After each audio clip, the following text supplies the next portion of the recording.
This is James from The Stuff and the Thing, and today we're going to do a follow-up on our uKeg GrowlerWerks growler. In the previous episode, I had said that there were some issues with it, and GrowlerWerks contacted me through the video links, and they sent me some new stuff. So we're going to go over what that stuff is and if it fixed the problem.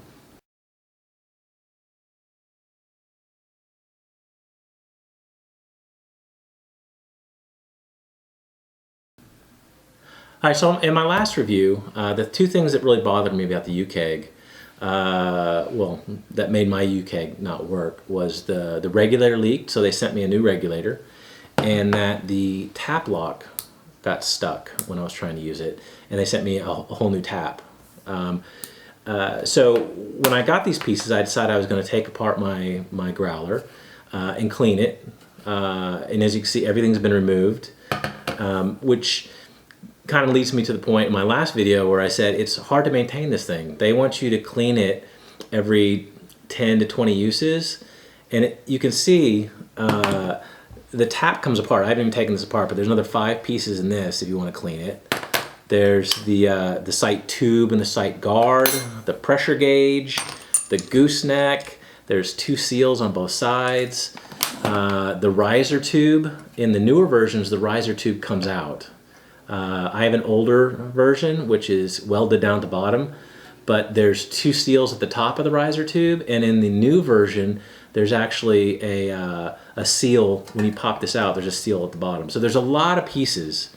I ended up taking mine apart. I got some pipe cleaners, cleaned everything out.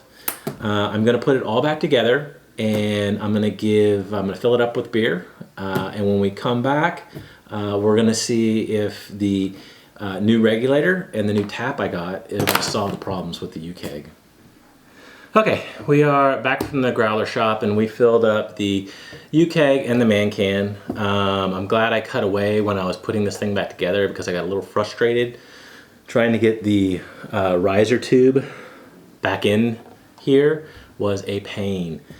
I basically had to take soap and lube it all up to get everything back in. The problem was, I think, my riser tube is fixed to the bottom, whereas the new model you can take the riser tube out and it's kind of forced back toward the growler, so it was putting pressure on the sight tube when I was trying to get it in, but basically it was a pain. The other thing I would say is GrowlerWerks sells a wrench that's fixed for these sizes to get them back on. I had to use pliers with cloth so I didn't scratch the brass, so I'd suggest you get the tool to do this. Okay, so I haven't tried it yet with the new pieces, but let's give it a go and see what happens. I'll pressurize it, and then we'll pour a little bit and see what happens.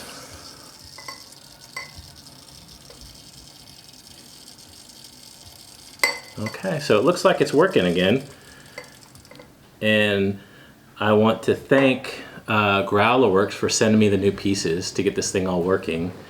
And the ManCan, I don't have the tube here, but that's just you put in the thing on the side and it basically pours out. So I still like this one more. It's easier to use, easier to clean.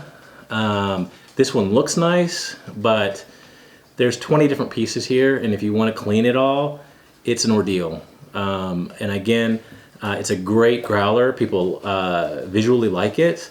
And I do appreciate GrowlerWerks reaching out and giving me the new pieces. All right, so that's it for this episode.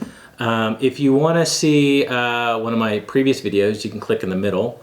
If you want to subscribe, click up on the side. And if you want to click subscribe to my daughter's channel, click up on this side. She's the one that helps film and edit the videos. So any love to her would be appreciated.